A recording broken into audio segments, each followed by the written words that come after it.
Salut à tous, aujourd'hui on va parler d'un concept fondamental en SQL, les jointures. Si vous avez déjà travaillé avec plusieurs tables, vous avez sûrement eu besoin de corroser leurs données. C'est exactement ce que permettent les jointures. Elles nous aident à relier des informations dispersées dans différentes tables pour en tirer des résultats pertinents. Dans cette vidéo, on va voir les différents types de jointures, comment elles fonctionnent et surtout comment bien les utiliser. Commençons par la méthode la plus simple pour comprendre les jointures. C'est de chercher un schéma similaire à celui-là. Vous pouvez consulter ce que je viens de vous montrer, c'est sur le site sql.sh. Donc un schéma similaire à celui-là vous facilite la compréhension avant même de créer votre requête. On va lire ensemble. Donc inner join, selon ce schéma, donc on ne va pas lire les requêtes ici, c'est juste qu'on va tirer le résultat de la requête à partir de ce schéma. Inner join, ici on a la table A et table B. Donc selon inner join, on va récupérer l'intersection de ces deux tables. Donc il faut que les données soient en même temps dans A et B.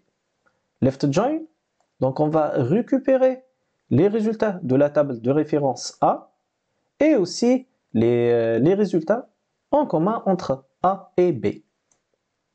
Pour left join sans intersection, ça on va laisser. Donc je vous laisse chercher ça. Car la différence entre ces deux-là, c'est juste une condition. Après le right join, donc on va récupérer. Donc c'est le résultat presque opposé de left join. Donc au lieu de récupérer les données de la table A, on va récupérer les données de la table B et avec l'intersection. Après full join, donc on va récupérer tout, et full join sans intersection, on va récupérer toutes les données sans les intersections. Retournons maintenant à notre cours, donc avec quelques explications, d'autres explications avec la syntaxe et aussi des exemples. Avant de commencer ça, donc on va créer deux tables, donc client et commande. La table client contient ID, nom et ville, et la table commande contient ID, client ID et produit. Et le client ID, c'est la relation many to one entre la table client et commande. Du coup, un client peut avoir plusieurs commandes et une commande peut appartenir à un seul client. Et je retourne ici, comme vous voyez, on a les clients 1 et 2 ont des commandes. Par contre, le troisième client n'a pas de commande. Et ici, on a les produits. Donc, les deux premiers produits appartiennent à un client. Par contre, ici, tablette a un ID de client qui n'appartient pas à la table client. Commençons par le premier exemple. Donc, c'est inner join, c'est jointure inter. Et comme indique son nom, donc on va récupérer l'intersection entre les deux tables. Pour la syntaxe, ça va être select, les champs que vous avez besoin, from, la table de référence aussi que vous avez besoin. On va mettre maintenant client, inner join, la deuxième table, en, et ici on va mettre la relation. Donc on a dans la table client, donc la relation c'est avec les ID des clients.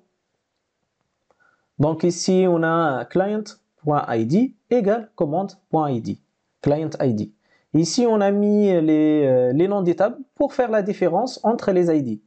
Par exemple, si j'ai appelé dans la table client l'ID client ID et aussi dans la table commande client ID, à ce moment-là, donc SQL ne va pas comprendre de quel client ID on parle. Du coup, c'est mieux d'ajouter le nom de la table avant le champ. Ici, on a de la chance car la table client contient ID seulement. Mais si vous avez ce problème-là, c'est mieux de mettre le nom de la table .l'id. Ou bien vous pouvez ajouter ici par exemple le client, from client, espace, et vous pouvez ajouter un petit alias C et pour la table commande CO. Et aussi ici, au lieu de mettre le nom de la table, si vous avez des noms très longs des tables, vous pouvez mettre c.id égale co.clientID. Le résultat de cette requête, il va renvoyer uniquement les correspondances entre les deux tables. Donc on ne récupère pas, on récupère que les clients qui ont passé une commande. Si un client n'a pas passé de commande, il ne sera pas affiché. Du coup, selon l'exemple qu'on a créé, on va récupérer le premier et le deuxième client. Et c'est ça le résultat qu'on va voir de cette requête. Continuons vers left join, jointure gauche. C'est presque la même syntaxe, mais au lieu de mettre inner join, ça va être left join, et avec les mêmes conditions. Du coup, ici, selon le schéma qu'on vient de voir, on va récupérer les clients qui ont passé des commandes et aussi les clients qui n'ont pas passé des commandes. À ce moment-là, donc les clients qui n'ont pas passé des commandes, les champs de la table commande vont être tous nuls. Et c'est ça le résultat. Donc on va récupérer Alice, Bob avec leurs produits, et pour Charlie qui n'a pas passé une commande, on va récupérer nul.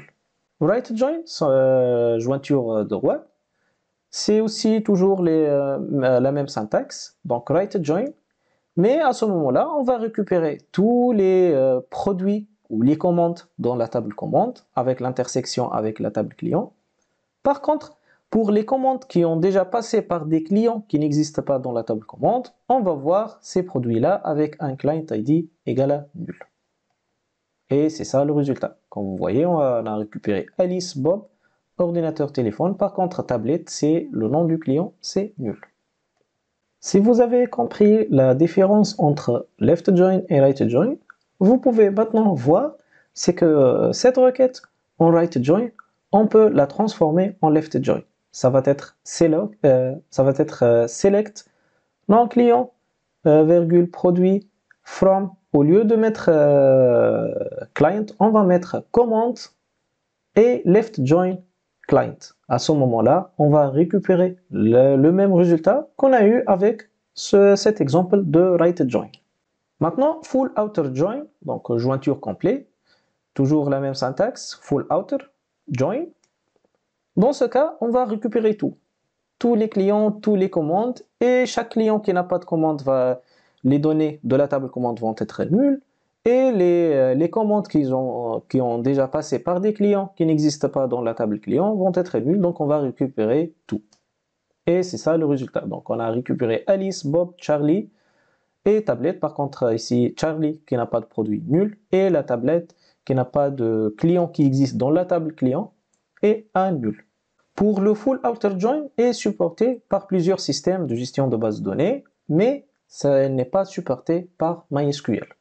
Les exemples qui supportent full outer join, c'est PostgreSQL, SQL Server et Oracle, et je pense qu'il y a d'autres, mais ça, ce sont des exemples que je vous montre si vous voulez le tester. Mais si vous travaillez avec MySQL, quelle est la solution alternative à full outer join en MySQL? N'hésitez pas à répondre à cette question dans les commentaires. Et maintenant, on va voir un exemple avec notre base de tutorial SQL. Avant de terminer la vidéo, donc on va tester un exemple en modifiant une requête qu'on a utilisée dans la vidéo des sous-requêtes, et on va le modifier pour utiliser les jointures. Et ça va être cet exemple. Donc select étoile, select avg mb like from post where user id égale à 1 as mb like from user where id égale à 1. Donc pour celui-là, donc on va utiliser select étoile aussi avec avg donc mb like as mb like. Comme d'habitude, la table de référence va être user, et maintenant on va utiliser left join. Donc left join post notre table. Ici, au lieu d'utiliser user et post directement, donc après dans la condition de jointure, je vais ajouter ici l'alias et le post p en pour définir la condition. Donc u.id et p égale .user id.